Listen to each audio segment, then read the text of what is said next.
नमस्कार मित्रों।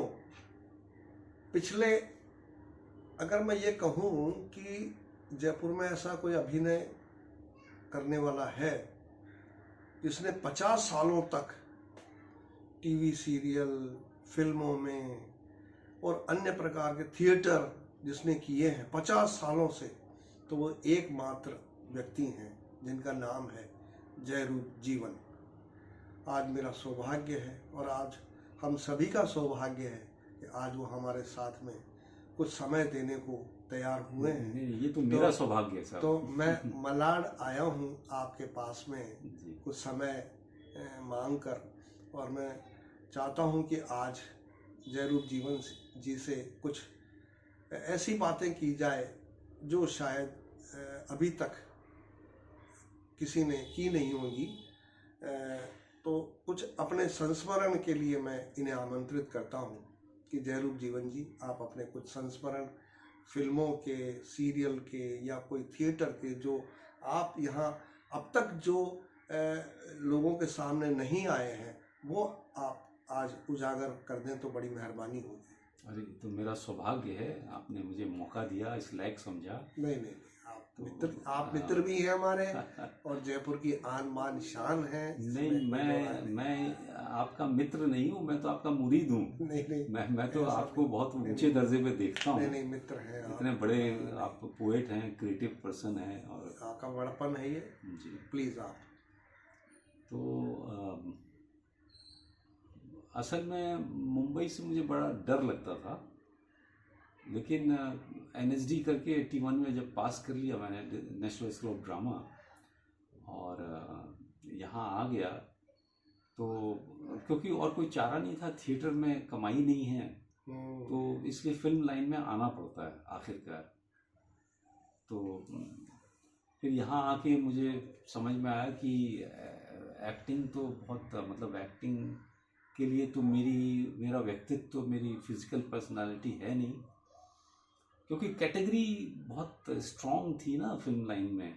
उस समय सीरियल्स थी नहीं, टीवी 84 में आ गया था मैं, तो था नहीं कुछ भी ऐसा जो आज है। टीवी का माहौल है बहुत अच्छा, कमाई हो जाती है लोगों की, छोटे मोटे एक्टर्स भी कमा लेते हैं, बहुत सारा काम हो गया है। तो उस वक्त सिर्फ फिल्में थी, तो मुझे लगा नहीं कि मैं यहाँ पे फिल्मों में काम कर पाऊँगा, क्योंकि हीरो की कैटेगरी में फिट नहीं पाता था, कॉमेडियन में लगता नहीं, विलन में बन नहीं सकता, कैरेक्टर आर्टिस्ट की लाइक बदन नहीं।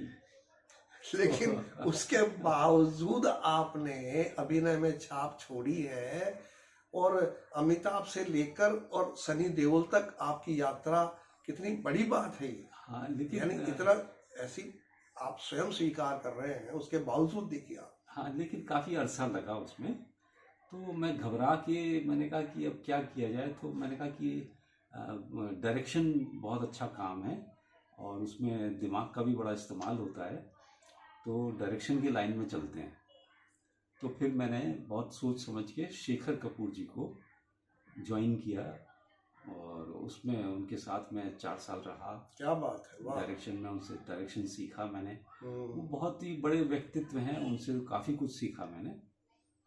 तो फिर वो डॉक्टर चंद्र प्रकाश द्विवेदी जी से मेरी मुलाकात हुई और दोस्ती हो गई, और यहाँ नादरा जी के साथ, नादरा बब्बर जी के साथ एकजुट में थिएटर करता रहा मैं, और ओमपुरी साहब के साथ भी थिएटर कर रहा था।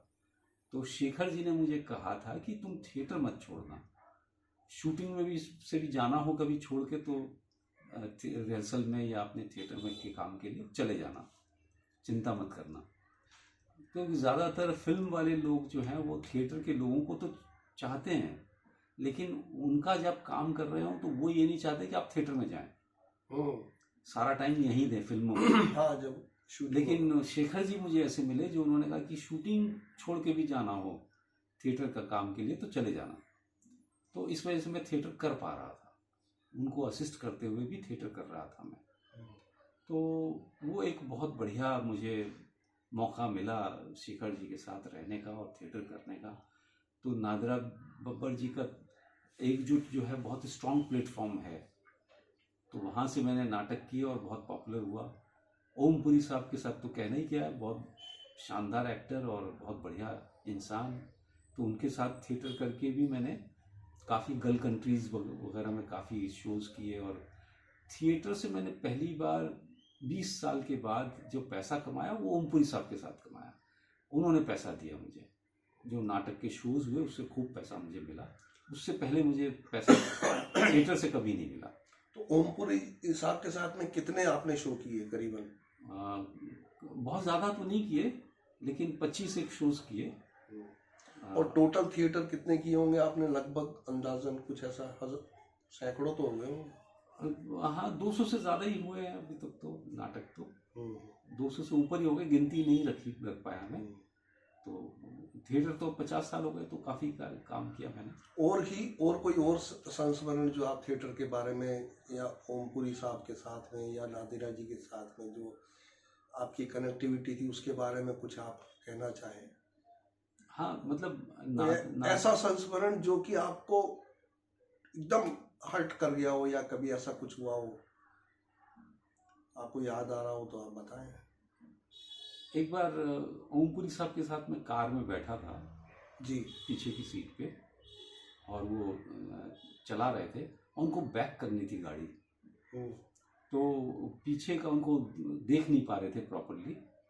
वो आज जो गाड़ियाँ आती हैं उनमें सामने डैशबोर्ड पे सब पीछे का दिखता है, वो वैसा नहीं था।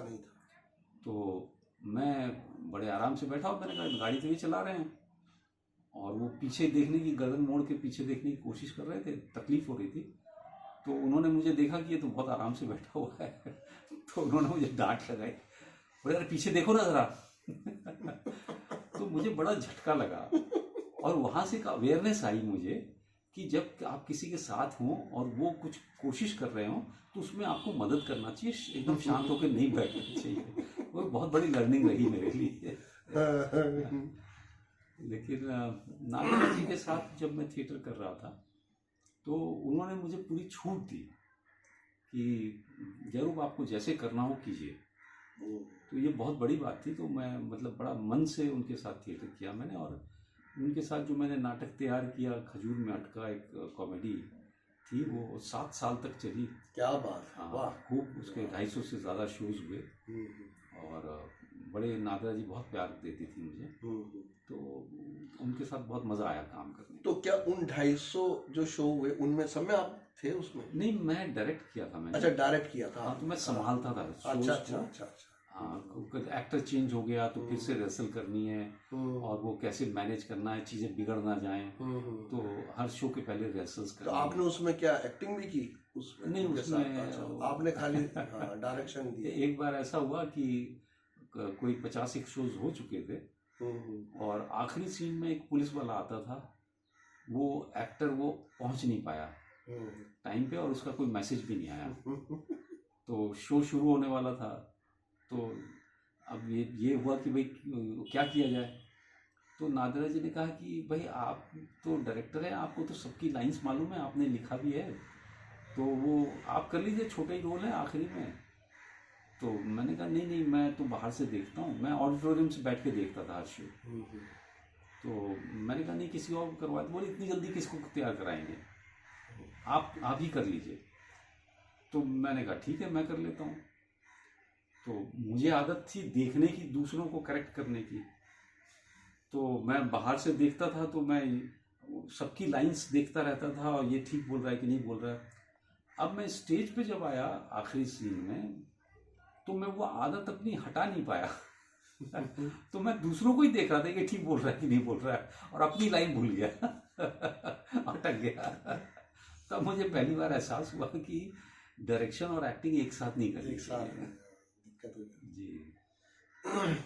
और किस किस के साथ में, बड़े अभिनेताओं के साथ में आपने काम किया फिल्मों में या सीरियल में? अभिनय तो बहुत बड़े एक्टर्स के साथ, अमिताभ जी के साथ किया, सनी देओल जी के साथ किया, लेकिन डायरेक्शन में शेखर कपूर जी के साथ जब रहा, तो काफ़ी बड़े आर्टिस्टों के साथ काम करने का मौका अभिनय के तौर पे नहीं, असिस्टेंट के तौर पे मिला। तो वो तो बहुत बड़े डायरेक्टर थे, तो सभी उनके साथ काम करना चाहते थे।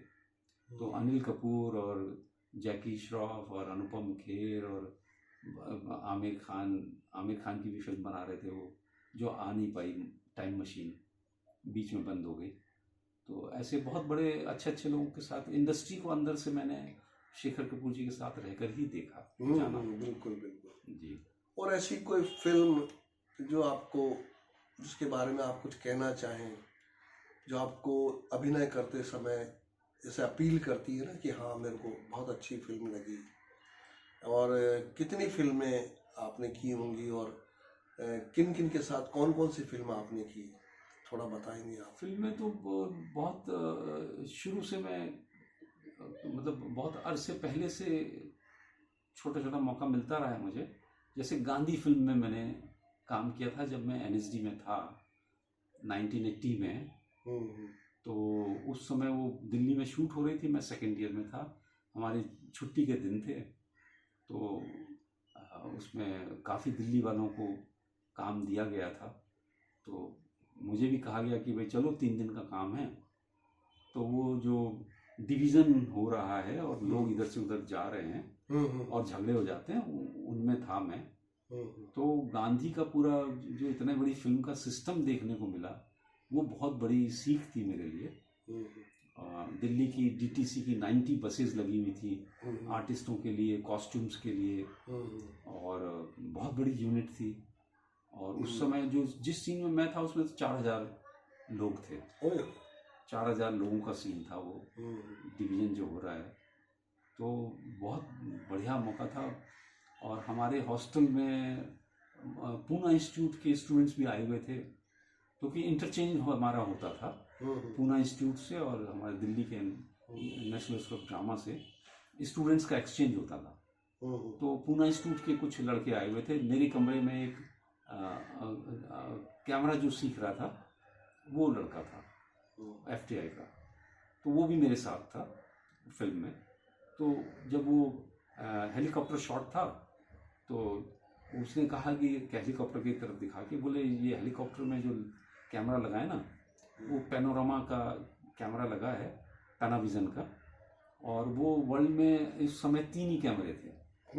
बोले उसका लेंस ही देखने लायक होता है, बहुत बड़ा लेंस होता है, वो हेलीकॉप्टर में लगाने का अलग सिस्टम उनका होता है, और उससे वो पूरा मूव करता है कैमरा चारों तरफ, नीचे भी देख सकता है और कई किलोमीटर दूर तक उसका शूटिंग होती है उसकी।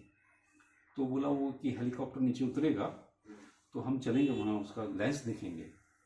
तो मैंने कहा कोई जाने नहीं देगा, पुलिस वाले तो खड़े हुए हैं, इतनी भीड़ है।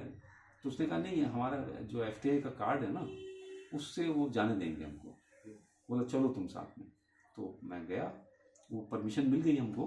तो हेलीकॉप्टर के पास जाके खड़े हुए और उसने लेंस दिखाया, तो इतना बड़ा लेंस था, डीप गहरा बहुत। तो उससे किलोमीटर तो लेंस पे डिपेंड करता है कैमरा कितना, उस पर कितना अच्छा शूट हो पाएगा, कितनी दूर तक का शूट हो पाएगा। तो पहली बार जो देखा तो वो दिमाग में मेरे बैठ गया आज तक कि लेंस बहुत इंपॉर्टेंट होता है कैमरे में। तो वो एफटीआई की स्टूडेंट की वजह से वो समझ पाया मैं, तो बड़ा मज़ा आया था उसमें। उसके बाद फिर कई फिल्मों में शूटिंग की, लेकिन राजी फिल्म में जो मैंने काम किया, तो एक तो मेरे लिए एक्साइटमेंट ये था कि गुलजार साहब की बेटी मेघना जी उसको डायरेक्ट कर रही थी। क्या बात है। और मैं जब गया कॉस्ट्यूम ट्रायल के लिए धर्मा प्रोडक्शंस के ऑफिस में, तो एक लेडी जो थी वो बैठी थी और वो बड़ी मुस्कुरा के और उन्होंने वेलकम किया मेरा। तो मैं पहचान नहीं पाया, मैंने कहा स्टाफ में कोई होंगी। तो फिर वो नाप आप दिलवाया उन्होंने, और कैसे नाप लेना है, कितना नाप लेना है, वो सब खुद खड़े रह करके उन्होंने दर्जी को, टेलर को गाइड किया बहुत अच्छे तरीके से। तो फिर थोड़ी देर बाद जब नाप हो गया तो एक असिस्टेंट लड़की थी छोटी सी, तो उससे मैंने पूछा ये कौन है? तो उसने कहा यही तो है मैडम। मैंने कहा मेघना जी हैं? बोले हाँ। मैं समझ ही नहीं पाया, इतने सिंपल साधारण तरीके से, इतने आराम से उन्होंने सारा, और बहुत इंटरेस्ट लेके छोटी छोटी चीज़ों में, कि ये हाथ की बाहें कहाँ तक कितनी लंबी होनी चाहिए, क्यों होनी चाहिए, कॉलर कैसी होनी चाहिए, बहुत इंटरेस्ट लेके उन्होंने एक एक चीज़ में।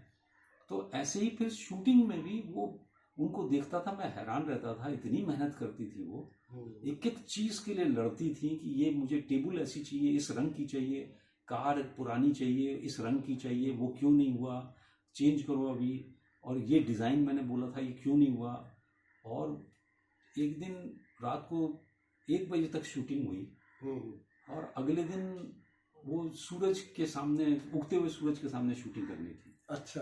तो 5 बजे लोकेशन पे पहुंचना है, तो 4 बजे तैयार होना चाहिए था नीचे कार के पास।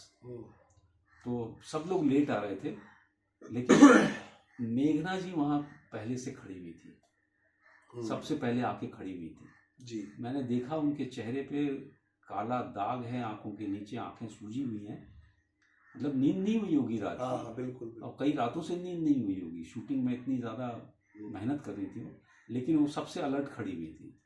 उनको देख के मुझे बहुत प्रेरणा मिली कि ये कितना मतलब कर्मठ, हाँ, डिवोशन है उनका, काम के प्रति समर्पण जो है। हाँ, और तभी राजी फिल्म को कई नेशनल अवार्ड्स मिले। जी जी जी जी। तो दरअसल कितनी फिल्में लगभग आपने की होंगी? वैसे गिनती तो नहीं रख पाया, लेकिन हाँ 30 से ज़्यादा तो हो ही गई, छोटे छोटे रोल करते हुए 30 फिल्में तो हो ही गई। कोई किसी फिल्म में बड़ा रोल भी आपको मिला एकदम जैसे?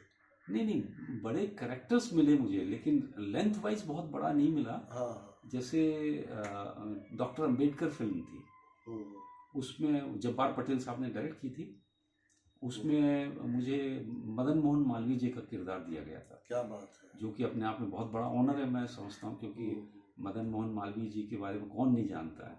BHU उन्होंने खड़ा किया, इतनी बड़ी यूनिवर्सिटी। और सीरियल की अगर बात करें हम, तो आपने कौन कौन से सीरियल अब तक जो कि जिसमें आप ये कहना चाहोगे कि हाँ ये बहुत अच्छा सीरियल रहा मेरे लिए, मेरी लाइफ के लिए, जो उपलब्धि जिसको मानते हैं आप? उपलब्धि वाली सीरियल का एक दर्द है मेरे अंदर कि एक सीरियल बन रही थी, कृष्ण राघव जी डायरेक्टर प्रोड्यूसर थे, और वो दूरदर्शन के साथ मिलकर के वो सीरियल बन रही थी गांधी जी की आत्मकथा पे। उनकी आत्मकथा जो किताब है उस पर निर्धारित करके, और मेरी कहानी के नाम से वो बन रही थी। उसमें मुझे उन्होंने गांधी जी का रोल दिया था। उसके लिए मैंने 2 महीने पेट मुझे अंदर करना था, क्योंकि गांधी जी दुबले पतले थे। तो मैंने 2 महीने, मतलब वो अनाज बंद कर दिया था, 2 महीने अनाज ही नहीं खाया मैंने, सिर्फ फ्रूट्स पे चल रहा था। तो एकदम से सूख गया मैं। ये कौन से सन की बात है? कितना अरसा हुआ इस बात? ये 2000 की बात है, 2002 की बात है, 2002 की बात हो गई। हाँ। तो मेकअप वगैरह करके मेरा कॉस्ट्यूम ट्रायल वगैरह किया गया और मुझे फिट पाया गया। वो बड़े खुश हुए, बहुत तारीफ भी की उन्होंने कि भाई तुमने इतना अपने आप को कम कर लिया एकदम से। और उसके पोरबंदर में जाके उसकी शूटिंग शुरू हुई, और पोरबंदर के घरों में सब गांधी जी तो वहीं के थे। हाँ बिल्कुल। तो वहाँ के लोग बहुत इंटरेस्ट लेके देखते थे कि भाई कौन है, गांधी का रोल कौन कर रहा है। तो परिवारों में कभी इस परिवार में खाना रखा गया है, कभी उस परिवार में बुलाया गया है। दुकान वाले पैसे नहीं लेते थे, इतना ज़्यादा वहाँ पे मान दिया गया। तो वहाँ के जो एक बहुत बड़ा परिवार था उसमें उन्होंने ये कहा, बहुत पुरानी मतलब जो महिलाएं थी उन्होंने कहा कि नहीं ये लगता है गांधी लगेगा। तो ऐसे एक्सेप्ट कर लिया था लोगों ने। तो मुझे बहुत खुश था मैं। और उसकी 20 एपिसोड की शूटिंग हुई, लेकिन कोई 10 एपिसोड दूरदर्शन पे आए और किन्हीं वजहों से वो सीरियल बीच में ही बंद हो गई। अच्छा। उसका मुझे बहुत दुख रहा, मलाल रहा। तो वो एक, लेकिन मेरी थपकी प्यार की मेरी 2 साल चली है सीरियल, वो कलर्स पे। और उसके प्रोड्यूसर जो हैं वो जयपुर के ही हैं, धीरज सरना, जो बहुत बड़े राइटर भी हैं बॉम्बे में, काफ़ी सीरियल्स उन्होंने लिखी हैं। तो उन्होंने मुझे मौका दिया था। तो वो थपकी प्यार की बहुत बढ़िया सब्जेक्ट था और बहुत पॉपुलर हुआ। तो उसमें मेरा मुख्य किरदार था बाप के तौर पे। आप कोई ऐसे दर्शकों को ऐसे सीरियल के नाम बताना चाहें जो आपने किया हो, जो दर्शक देखना चाहते हो कि भाई इसको देख सकते हैं, जैसे जैसे अभी आप बता रहे थे कुछ मेरे को थोड़ी देर पहले। अभी रिसेंटली एक वेब सीरीज जो है वो आई है, ब्लैक वारंट, वो तिहाड़ जेल पे है। उसमें मैंने वो लड़के के जो वहाँ का जेलर है उसके फादर का रोल किया है। और वो चूँकि वो जेलर खुद थे जिन्होंने लिखा है, उन्होंने अपनी आत्मकथा लिखी और जेल के बारे में लिखा है। उस पे उस नॉवल पे ये आधारित है और बहुत लाइक की जा रही है, बहुत पसंद की जा रही है और उसका बहुत रिस्पांस आ रहे हैं मेरे पास। क्या नाम बताया आपने उसका? Black warrant. ब्लैक वारंट, हाँ, तिहाड़ जेल पे है। लेकिन इससे पहले जो सीरियल आई मेरी एक सपने वर्सेस एवरीवन, उसमें थिएटर डायरेक्टर का रोल मुझे दिया गया था और वो बहुत पॉपुलर हुई सीरियल और उसकी बहुत लोगों ने तारीफ की और उसकी वजह से मुझे कुछ अच्छे काम भी मिले। सनी देओल के साथ एक बहुत बड़ी फिल्म में काम मिला, वो सीरियल की वजह से मिला। अभी इस समय जो मैं सीरियल कर रहा हूँ जी पे, बस इतना सा ख्वाब, वो भी मुझे उस वेब सीरीज की वजह से मिला। वेरी गुड, बहुत अच्छे। इस तरह से वेब सीरीज आजकल बहुत अच्छी चल रही हैं और वेब सीरीज में अच्छा काम हो रहा है। अभी जो जी के साथ में जो काम कर रहे हैं उसका नाम क्या है? बस इतना सा ख्वाब। बस शाम को 7 बजे आती है उस जी पे। हाँ, तो आपको उसके लिए बहुत बहुत हार्दिक बधाई, शुभकामनाएं जी, धन्यवाद। और काफ़ी अभी जानने और समझने के लिए आपको इतना सा जो वक्त है ना बहुत कम है, आपको समझने के लिए तो बहुत एक सालों लग जाएंगे, क्योंकि आपके साथ में बहुत सारी चीज़ें ऐसी है जो आपको थोड़ा सा कुरीदी जाए तो वो उभर के सामने आएगी। ये तो कभी कभी आप सहानुभूतिपूर्ण नजरिया है। आज जो है आज इतना ही जी। और मित्रों, अगली बार फिर जयरूप जी से बात करेंगे और फिर आपके साथ रूबरू होंगे। धन्यवाद।